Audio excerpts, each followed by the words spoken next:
Hi, so I'm here today to talk about veganism with you guys. And every time I kind of bring up veganism, it never really goes well because I feel like there's really a lack of understanding of what it actually is and a huge lack of wanting to change your lifestyle.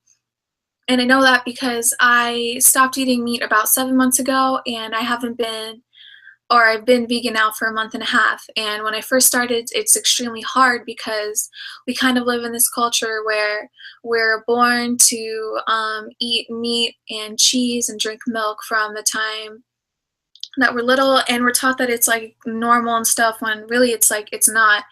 It has huge consequences on many parts of our lives, on the lives of the animals on the planet, which kind of brings me to my first point is like we have to really consider the immense amount of kind of grief that we put on our planet from not being vegan because, for example, Brazil, which is considered like the lungs of our planet, each day we cut down about a football field's worth of land there to make space and kind of like supplies for livestock and agriculture, and this in turn causes an immense amount of loss of soil and water, not to mention on many factory farms and Elena, I'm so sorry. yeah. I just realized Kim's not on. Then let's start again later. I'm right? sorry, just noticed it. We just jumped the gun. She must not. No. Let's start it again later because I was just like, I just want to get it done. You know what I mean? No, I'm sorry. No, I'm you're sorry, good. guys. I didn't even notice it either. All right. Let's start Yeah. again. Oh, I feel bad. No, I feel bad that I didn't notice right away because you know what it is? I get thrown off because I don't know that she doesn't come up like auto-populate because she doesn't use a Gmail address. So I just, did she get it? Hold on. Shit, I'm sorry, guys. No, you're good. Thanks for organizing it. No, it's not a problem. I mean, I know I don't like class. It makes me sad. It would suck to miss it, you know? Yeah, and I just, you know? Yeah, we only have one more. Well, whatever. Who knows? I can't tell by this guy's syllabus because there's nothing on there. I feel like we do these all the time. It does feel like all the time.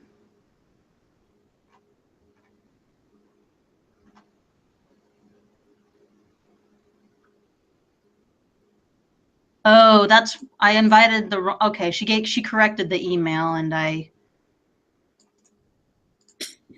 me add her in.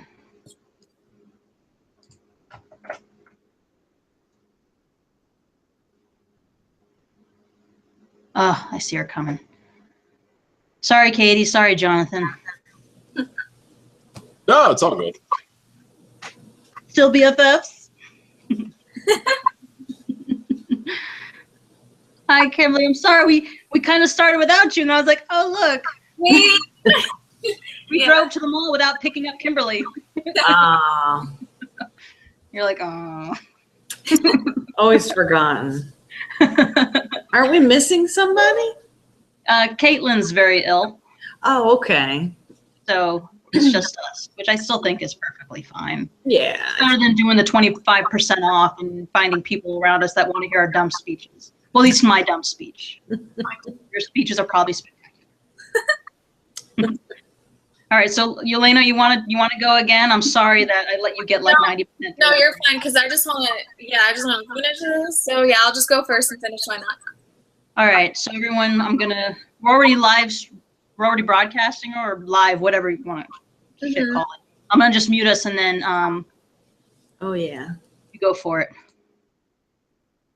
Kimberly doesn't want to be muted. Oh, hold on.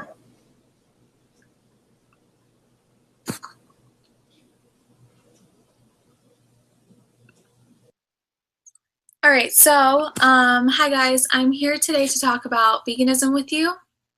And every time I bring up veganism, it never really goes well because there's kind of a lack of knowledge from people and also a lack of wanting to change your lifestyle, especially because we live in North America where the culture is that eating meat and cheese and drinking milk is normal and it's good for you when actually it's not. It's more like commercialized to make those kind of industries more money. And it brings me to my 3 points, which are like the planet. First of all, we have to really consider what we're doing to the planet every time we're consuming any animal products, because, for example, like Brazil, which is considered the lungs of the planet, we cut down about a football field's like worth of land there each day. And what this does, it causes an immense amount of loss of soil and water. It's about 350 million pounds of carbon dioxide that those trees hold. So what happens is once we cut them down, they release that back into the air, and it causes an immense amount of air pollution for us. Also, on many factory farms and independent farms where they grow many cattle, what they have to do is build manure pits, which is exactly like what it sounds like. It's just a huge hole in the ground that they have to build, where the feces of the cattle is kind of shipped to. And there's been many cases where people will fall into these manure pits and die. And also what happens is that air becomes centralized during weather patterns, and because cattle emit methane, that air becomes trapped, and then the people that live around it or on that land will ingest the air and become very ill, and in many cases they will die. And it's hugely kind of a shame that we have to have that held on our planet. And then my second and also biggest point is we really have to consider like the immense amount of pain that we're causing to every little animal that we kind of like sacrifice just for meat, because we really don't even need to eat meat. It's more something that we do for flavor. And it's kind of the reason that I became vegan. I really feel like if any one of us just for 5 minutes would like sit down and watch a video of what they do to animals in a slaughterhouse, none of us would ever meet eat again. Because we torture animals on like an immense scale. And actually, a lot of the times when cows are going into slaughter, they'll cry. And I think it's something that any one of us would do if we were in their situation. And it's really easy for us to kind of separate ourselves from them and just think of them as something that's on our plate, when in actuality, you know, they live extremely sad and painful and lonely lives just because we can't give up kind of like flavor and stuff. And then my last point is our personal health, and eating meat and drinking milk especially is actually extremely bad for you. It's already been proven that if we just eat a hot dog's amount of meat each day, we raise our chances for colorectal cancer by 20%. And also drinking milk actually weakens the bones, because what happens is milk is acidic and our body needs to be alkaline or neutral to be healthy. So when we drink the milk, our bones will release calcium to neutralize the acidity, which makes them kind of like weaker. And it causes like skyrocketing health bills in the nation, all because we kind of choose to have this luxury that we really don't need. It's more like an abuse of power. So what I kind of want to leave you with is veganism really is something that's good for the earth. It's good for your body, and especially it causes like saving millions of animals like each year. If just each one of us would stop eating meat, we would save about 196 animals a year. And my final thought that I want to leave for you is the quote that the question is not can they speak nor can they reason, but can they feel? And if they can feel, then we know what we're doing to them is wrong. And veganism is really just about bringing I think the humanity and the compassion that each one of us is born with. And we kind of lose over time because we just live in this culture where it's normalized. So yeah, thank you.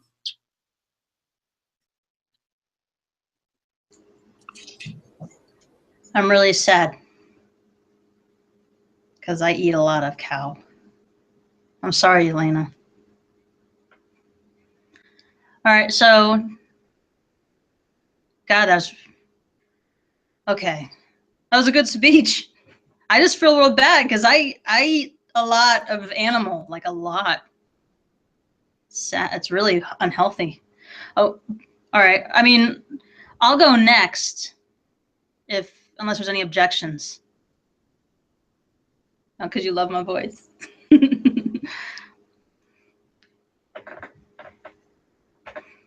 I'd like to start my speech with some audience participation. It's pretty simple. I'm going to show you my hands, and I'm going to look a little silly. But what I'd like for you to do is follow my hands, and we're going to take a deep breath.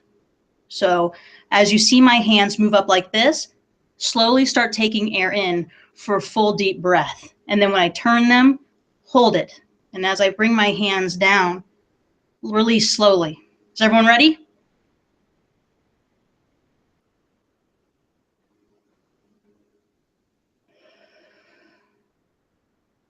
Felt good, didn't it? Now what I'd like you to do next is we're going to take 3 short breaths back to back. And it's going to be, and I'm going to look like I'm flapping my hands like I'm going to fly when I do it, right? It's going to look like this. So I want to do it like real fast. You're not going to take a complete breath. They're going to be short breaths real fast. Everyone ready?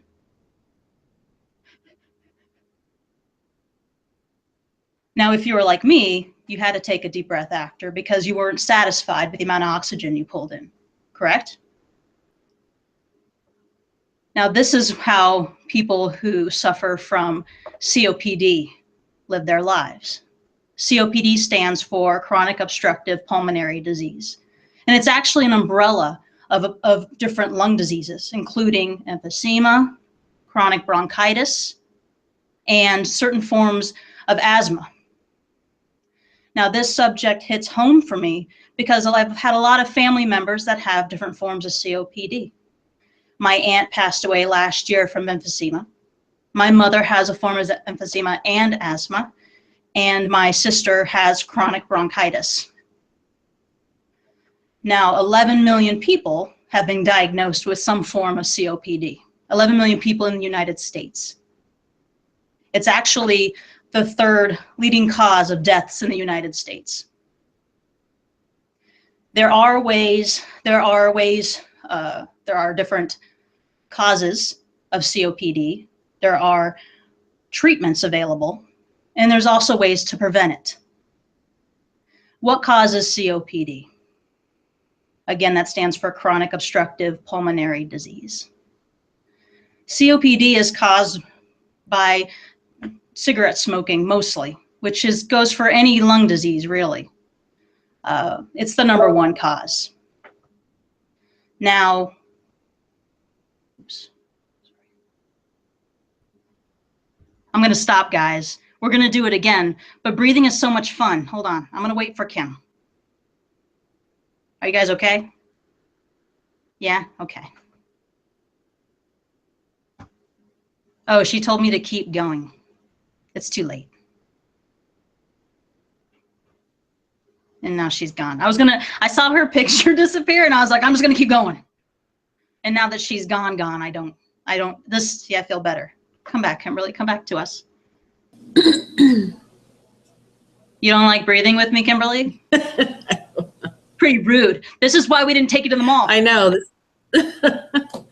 Next time we leave you take the city bus home. You're not driving with us. Okay, sounds good. All right, I'm going to start again. I'm sorry. No, it's if okay. If it happens again, just keep going. I'll sign it back. No, it wasn't the same without you. Okay. All right, I'm going to start again, guys. I'm sorry. I'll try to make this a little less painful. I'm going to mute you, Kim.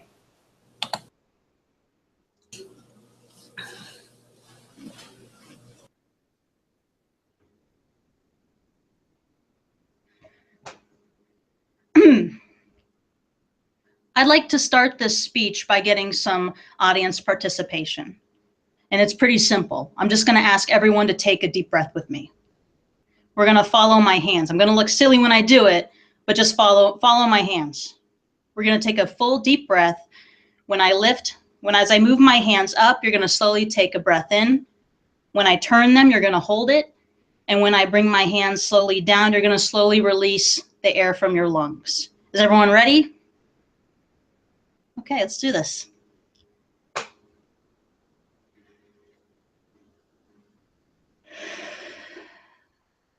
Now that feels good. Now we're going to take 3 short breaths back to back. And I'm going to flap my hands all crazy so you can kind of see how we're doing it. Is everyone ready?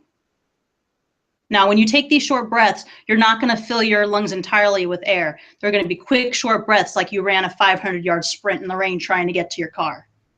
Ready?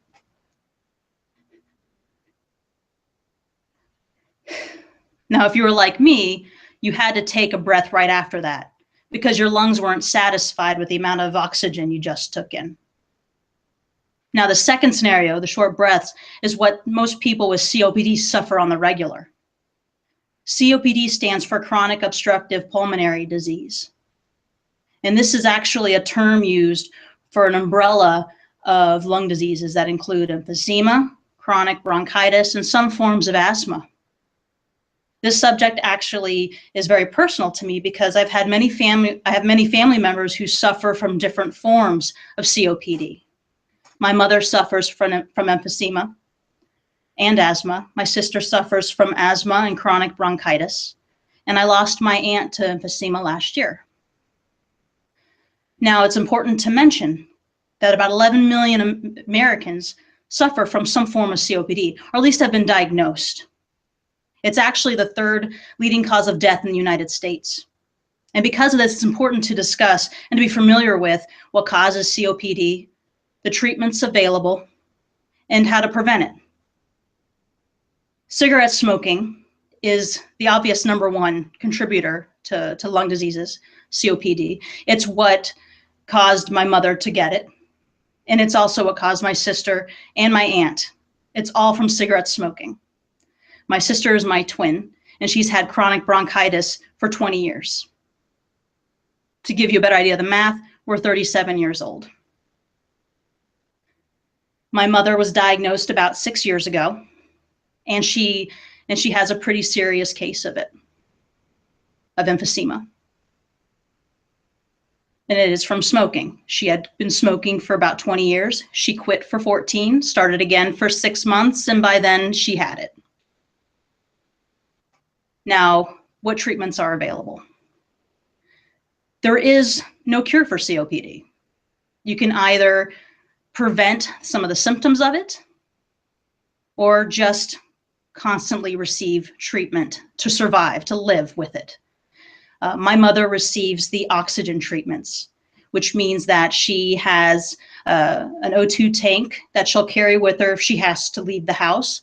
And then she also has an O2 machine that she plugs into the wall to distribute oxygen to her through a tube that goes through her nose. She uses it at least 50% of the day. Other treatments available are inhalers, oral steroids, and there's also surgery that you can do, which is the extreme as a lung transplant or some rehabilitation treatments. Now, how do you prevent COPD? It's actually rather simple. If you don't smoke, don't start. If you smoke, quit. And there's different ways to quit. There's different therapies you can go to. There's nicotine patches. It's not an easy task, but to prevent it, you should quit. At least try. There's also the other option is to avoid being around secondhand smoke and pollutants in the air, because these are also causes for COPD. Now, it's not something, if it's in the environment, it's not necessarily an easy task to prevent it, but it's one of the preventions. Again, because there is no cure. Your best luck is to not get it. There is a very small percentage that is inherited. It's actually called the alpha-1 deficiency. It's a very small percentage. And of course, that can't be prevented. And again, why is this important? Because it's the #3 killer in the United States. And it's mostly preventable by not smoking, by not being around smokers. And again, it impacts about 11 million US people in the US, which they actually suspect there's about 24 million people in total who have it, but only 11 million of them have been diagnosed. That's it.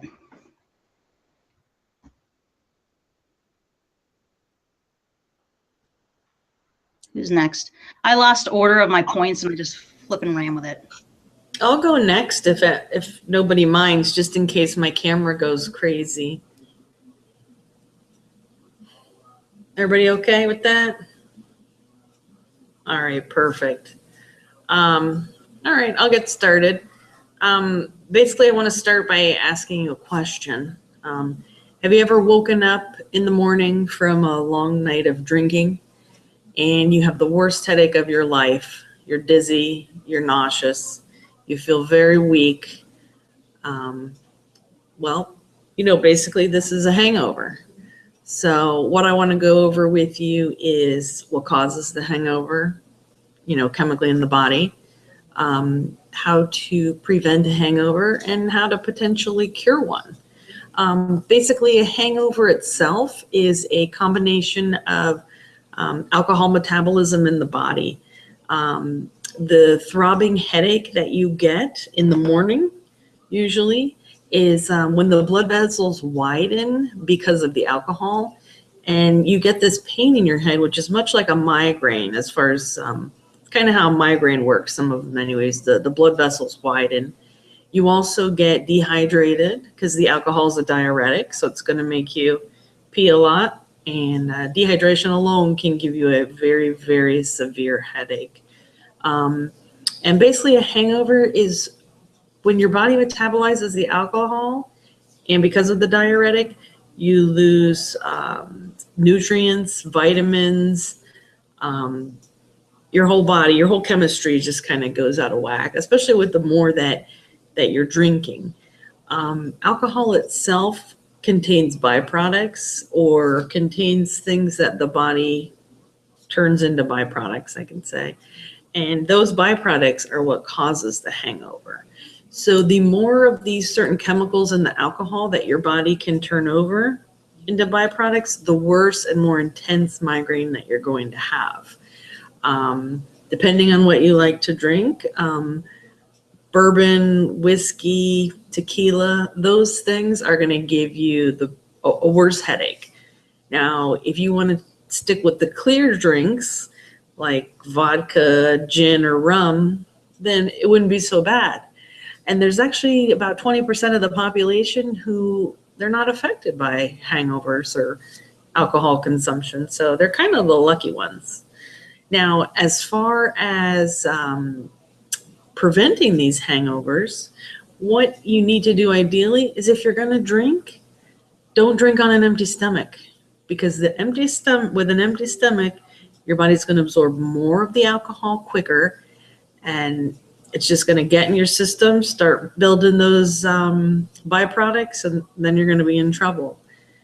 Basically, you want to eat a good meal with lots of carbohydrates and protein. Make sure you have a full stomach. Some studies even show that if you drink with a full stomach, you'll actually have lower amounts of alcohol that go into your system. I know that's kind of not what you want. You're not drinking because you don't want the alcohol to go to your system. But if you don't want a bad hangover, try that. You also want to try taking one drink. When you have one drink, match it with a glass of water. It's very simple. And again, I know that's not the ideal things you want to do when you drink. Also, usually the more expensive liquors or alcohols are distilled more. So those are going to have less of the chemicals in them that your body's going to turn over into these harmful byproducts. So you also want to drink about 16 to 20 ounces of water before you go to bed.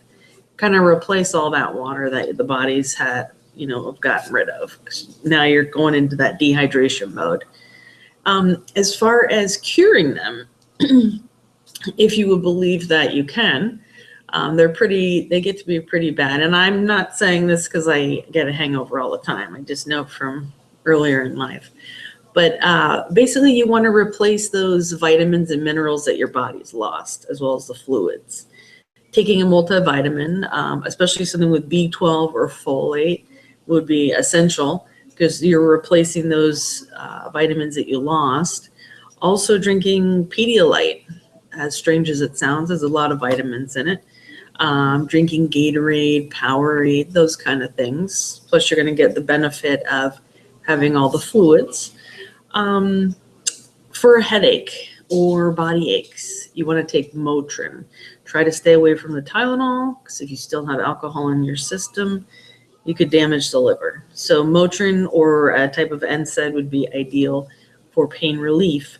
Also, sleeping is very important. It's how the body repairs itself. So sleep. If you have the day off of work, then you're in luck. Otherwise, you'll be in trouble. Don't try to drink a lot of caffeine and think I'm going to get through the day that way, because caffeine is also a diuretic. It's going to dehydrate you even more. So you're just kind of compounding the problem onto something else. Studies also show that exercising can help with a hangover. I'm not going to do that. If I don't feel good, I'm definitely not going to get up and exercise. But that's what the studies show, so I'll put that out there. Also, you want to eat something high in carbohydrates, get some nutrients in your body, and keep drinking that fluid or that water. And ultimately, the easiest way to avoid a hangover is to not drink at all. Should the time come, though, when you do have a hangover, I hope that you'll remember these suggestions, and that'll help you out.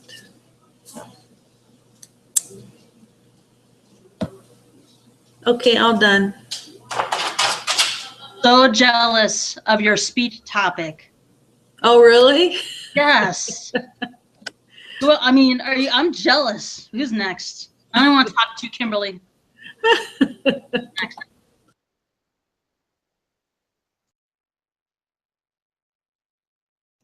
Do you want to go, Katie?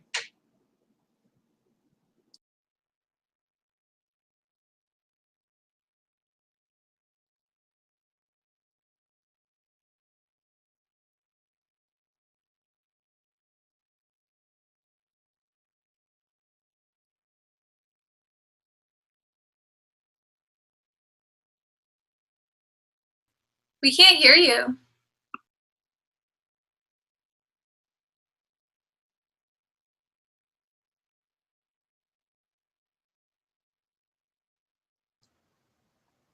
Let me try. Did that work? It was working a moment ago.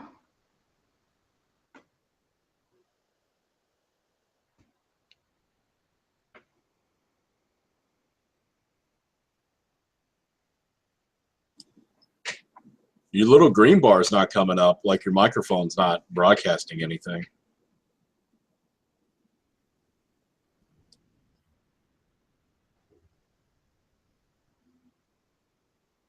I'm about to get all IT crowd. Have you tried turning it off and on again?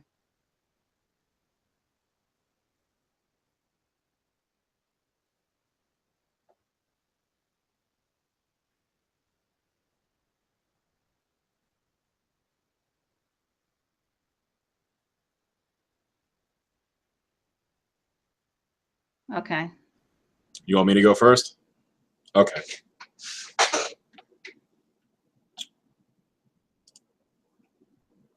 Oh, hang on. Let me pull up my speech notes. All right. In 2007, the Harvard Medical School newsletter published an article that says the average American spends 101 minutes driving their car a day.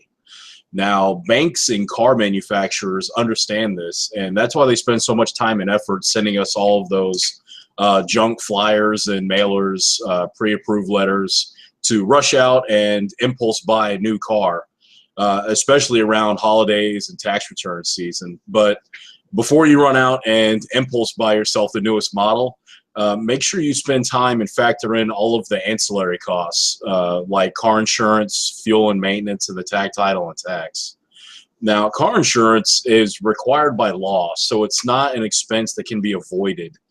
The costs vary depending on the type, the amount, and your specific driver history. But one thing we can count on, if you financed your car, which I'm sure most of us did, because who has $20,000 lying around, you can bet on getting a comprehensive coverage, unfortunately, unlike the liability side, which is significantly cheaper. According to carinsurance.com, which is a consumer advocate website, they show the average premium rates for Palm Beach Gardens area at $126 a month. Now, if you take a $20,000 car that's financed over 60 months with no interest, that's $333 a month in a payment. However, if we then add in that $126 a month for car insurance, that turns it from $333 now to $459 a month.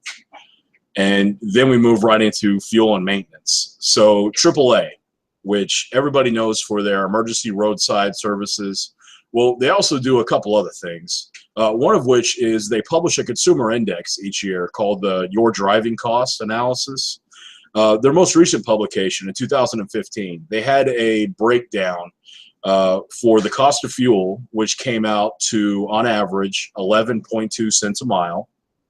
And car maintenance came down to 5.1 cents a mile. And tires came down to 0.98 cents a mile, so just under a penny. Now, if you take all of those, add them up, and let's say you average 10,000 miles a year in your car. Factor those out across on a per month basis, that totals $144 a month. All right, now let's go back to our original example. A $333 a month car payment, $126 a month in car insurance, and on now $144 a month for gas and maintenance. You're looking at a total of $603 a month for total ownership cost. Then we move on to tag, title, and tax. Now, generally, these are one-time fees. However, they're not insignificant, so they should definitely be factored in. According to the county tax collector's website, the average cost to register a new car with tag title estimates about $420. However, the biggest expense is the sales tax, which for the state of Florida is 6% on the purchase price. So for that $20,000 car at 6%, that's $1,200. Add on the $420 for tag, title, and registration, that's $1,620. Now, you can a lot of the time roll that right into the financing, but if you do, that means that your monthly payment is going to go up a little. And if you have interest, then you're going to be paying on it for that whole 5 years. So if you elect to do that, now we're going to look at our original payments. So that turns your total final cost to a new payment of $360 with the $126 for your car insurance and the $144 for the gas and maintenance. This brings the grand total up to $630 a month for ownership cost. Now, that's significantly higher than the original advertised price that you always see on those flyers. So before you run out and buy a new car, definitely calculate all of the ancillary costs.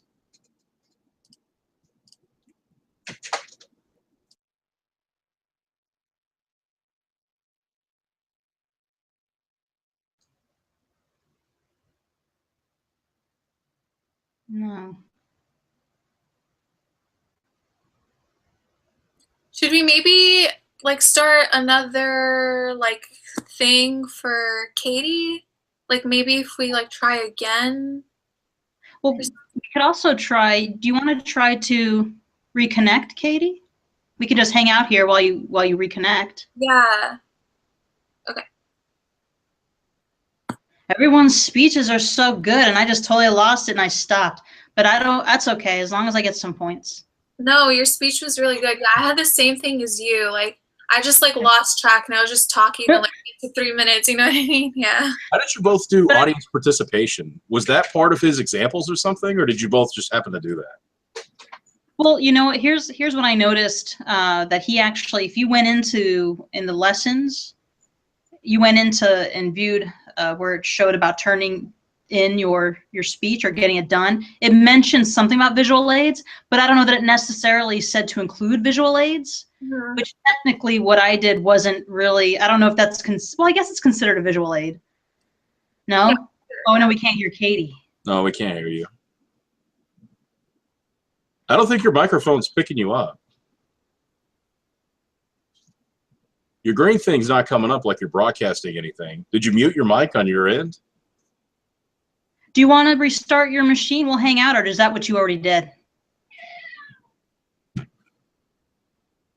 Or restart it. Restart, Yeah. yeah, computer, I guess, or something. Yeah, I gave up Thursday nights at the club, college night, like 10 years ago, so I got no plans. Well, our Thursday night's ladies' night. Yeah. Somewhere. I don't even know if Baja Beach Club still exists. It's been a long time.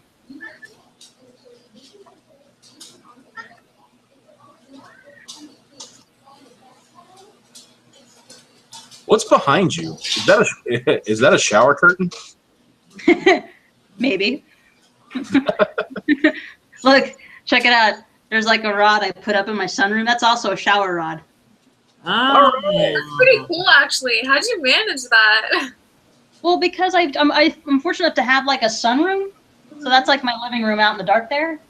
Ooh, pretty. It's a 1-bedroom apartment. That's really smart. Yo, that's like the first time I've done something smart, and I'm excited you noticed. But I went to Target and found like the cheapest, like this isn't even like solid really. If I had the lights on behind it, you could see through it. Hmm. Yeah. Yeah, I noticed when you went to go get water. Oh yeah. Yeah. You were like, what are you doing? Like a show? What's up with the curtain? For visual aid. For visual aid. Ha. It's a burlesque speech. Yeah. Shouldn't I have done that? Like gone behind here and been like,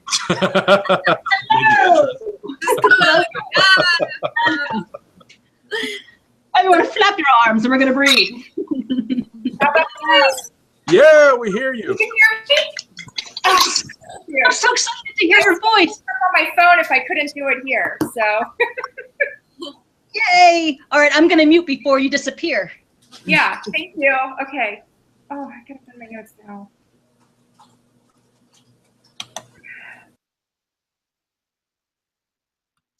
Oh, Kimberly has to mute. Yeah.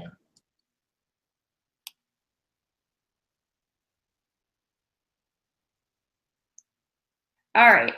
So now I'm a little flustered. All right, we'll get through this. Okay, so how many of you have looked at your bank account at one time or another and was not happy with what you saw? Lack of savings, lack of spendable income, to do something fun that you wanted to do. No money when you have something break on your car, and so you have to put all the repairs on your credit report, on your credit card. My husband and I, like much of our society, has relied on credit so much that we went into debt and we were living paycheck to paycheck. And that's not how we should be living. When I met my husband, he was always talking about getting out of debt and budgeting and all these crazy things. And I would listen to him and just like kind of brush him off, like, whatever. I have a good paying job, and you're always going to have debt. Everybody always has a mortgage or rent, or they have their car payments, or whatever. So as long as you have a job and you can afford your bills, you're doing it the right way. So I thought. So I made a good living, and he lived in Texas, and so I would travel and go see him like once a month. And my son was in private school, and so I thought I was doing great because I had a good job and I was able to afford these things. So he moves in. He moves here a few years, 5 years ago or so, and he got a nice job. And so now we're like really living large because we're under one roof. We're not having to travel, but somehow we still have no money. And we're still living paycheck to paycheck, and we're still only making those, you know, minimum payments and you know, all those crazy things. So sometime last year, we decided that we wanted to buy a bigger house. We were living in a small 2-bedroom house in Broward County, and we decided that we wanted to buy a bigger house. So we found a house, and we bought the house, and we fixed up some things that needed to be fixed on it, and we moved in. And now I was about an hour and a half from my job in commute time. So I said, I'm not happy at my job. Right, an hour and a half. And so I was like, you know what? I think I should quit. We've always talked about me being a stay-at-home wife. I'll do that. So I quit my 10-year job. I mean, 10 years at the same job, doing the same thing with the same people. It was like who I was. So I quit my job. And so now we have 2 mortgage payments. We now have 2 car payments, 3 car insurance payments. We have 2 HOAs. We have upkeep for both houses. We have credit cards maxed out from when we bought the second house. And all this on one income. How are we going to do this? So we were surviving. But if anything unexpected happened, we had no savings. We didn't have the nest egg. We were making the minimum payments. We were starting to stress out because all we were doing was making the minimum payments and nothing was changing. And we were just living paycheck to paycheck. And God forbid, you know, something went, we wouldn't be able to fix it. We wouldn't be able to replace it. So we started to take on the stress of living paycheck to paycheck. And I started to do some research, and I came up with a plan. And my husband was so excited when I came to him and said, hey, guess what? We really need to get out of debt. It's what he was telling me when we first met. We should pay off all of our debt and live debt free. And I was like, ah! Now I'm like, yeah, we really need to do this. So he was super excited that I came up with, hey, let's do a budget and let's, you know, figure this out. So I'll share with you what I did and what I considered before I created the budget to help us get out of debt. Now, I'll tell you that we're not out of debt yet, but this time next year, we will be completely out of debt minus the 2 mortgage payments, and that's it. We will have everything paid off. So what I did was I did a lot of research, and I found that you have to look at what income you have coming in, and you have to figure out, are you getting paid hourly? Are you getting paid salary? Are you getting paid, you know, straight commission? Are you getting paid, you know, a base plus a commission? You have to figure out how you're getting paid and how much money you're actually bringing in to the household every month. And once you figure that out, now, you know, my husband gets paid a base salary and then he gets a commission. So when I did our budget, I did it based on just his base salary. Because anything extra, I figured, you know what, we're going to put that towards a credit card, or we're going to put that towards a car payment, or we're going to put that towards something, because that wasn't something that was planned. That's kind of an extra bonus in my mind. So we figured out how much he gets paid, and then I, of course, went back to work, sadly, but I did. And so we figured out how much money we had coming into the house, and we jotted that down. So then the next thing you have to figure out are, what are your bills? Okay, so we know that everybody, you know, has a rent or a mortgage, and you have the taxes and the HOAs if you live in an association, and, you know, all those types of things. And then you have those utilities, and you have to jot those down. And I went back, you know, for the utilities, I went back a couple of months so I could see what the average was. If the, you know, one month it was like $90 for electric, but another month was $150. Well, I'm going with the $150 because I don't want to be caught short. So I jotted that down, and then I figured out how much we were spending in groceries. Well, it's funny because I always thought that I was doing this great thing and, oh, I'm going to buy these groceries, but we still ended up eating out. And so I'd spend so much money on groceries, but I'm still eating out. So I'm doing double duty and wasting a lot of money. So I figured out how much money it would cost to actually feed us and cook at home. It's the most bizarre thing, cooking at home. I don't, really, it's bizarre. So then you have to factor in your car payments, your insurance, how much money you're spending on gas. That was a big thing. The tolls. My husband takes the turnpike to work and comes home from work on the turnpike. So I had to factor in tolls. And then you factor in spending money, stuff to eat out, money if you want to eat out, if you want to buy lunch, if you want to, go out one night for dinner, you want to go to the movies, you want to go buy that new shirt at the store or what have you. And then also you consider your savings account part of your bills. You pay yourself every month. That's how you're going to build your savings. So you figure out all these bills that you have and you figure out how much money you make. So you start allotting your money from how much you make into these different categories, your house payments, your utilities, the car notes, the insurance, the groceries, the spending money, all that stuff. Everything gets categorized and you put money in all those little pockets. And then you get to those other debts, whether you have credit card debts, you have personal loans, you have other debts. Maybe some people have student loans or something like that. Or I personally have some negative things on my credit report because I'm trying to clean up my credit at the same time. So we factor those things in. And what you do with once you've allocated money from your monthly income into your monthly household, working bills, then you figure out how much you have left over. And out of that money left over, you itemize your credit cards or your loans or whatever into smallest to largest.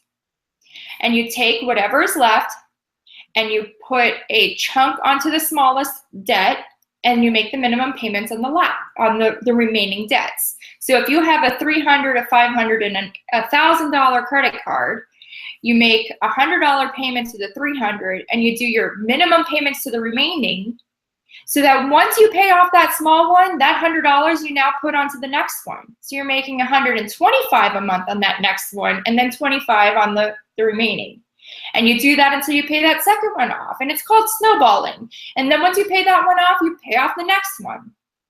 And what I found, my husband and I have set it up to where I figured out how much money he actually spends on his stuff every month and how much I spend on my stuff. And we pay ourselves. On the first of the month, every month, I go to the ATM and I withdraw X amount of dollars and I hand him his allowance and I take my allowance. I still get my nails done. I still go get my hair done. I still go get my massages, but it's budgeted in. Now, we started this, I'd say seriously started this probably back in May. But I started it a little bit back in February. So we started the basics and then we seriously got into it. And we have actually managed to pay off about 3, almost 4 credit cards on one income.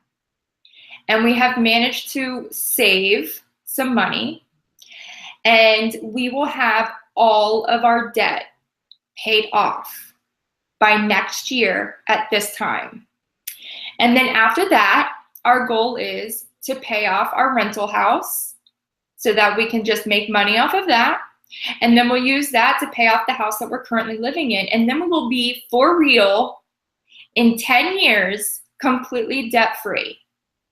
So I bring this to you just so that you can understand that, it's a change in lifestyle, and both, if you're in a committed relationship, both people have to be on board and have to be willing to do it. And all you do is you evaluate your income, you evaluate your household bills, and you just stick to it. Every month I look at our bills and I change, if we need more money for groceries, then I allocate more money for groceries and take something off of something else. So, you know, and I've realized that when you're tracking your money and accounting for every dollar and every penny, you tend to be more mindful of your spending. And That was great. Nice. so I hope you guys are interested in becoming debt-free because it's so much fun. Like, and I don't even do coupons or anything. Like, I've now taken up shopping at Aldi. Like, Aldi's my new favorite place. And I can buy wine by the case there because it's like $3.87. Seriously, $3.87 for a really decent Cabernet. Like, it's awesome. Like, how? It's like the Aldi version of $2 Chuck. I tried the $2 Chuck and it gave me the worst headache ever. I don't even know what that is. Oh, it's the Trader Joe's version of cheap wine. Yeah. Oh, I was like, I remember Oak Leaf at Walmart. Yeah. Okay, well, that's like the Walmart version. I think there's one at Trader Joe's called Coastal too. That's pretty good. But the Aldi is, I'm telling you, the Winking Owl, man. I can drink that like it's nothing, and it's awesome. It's $3. How can you go wrong? Right? Can't go wrong.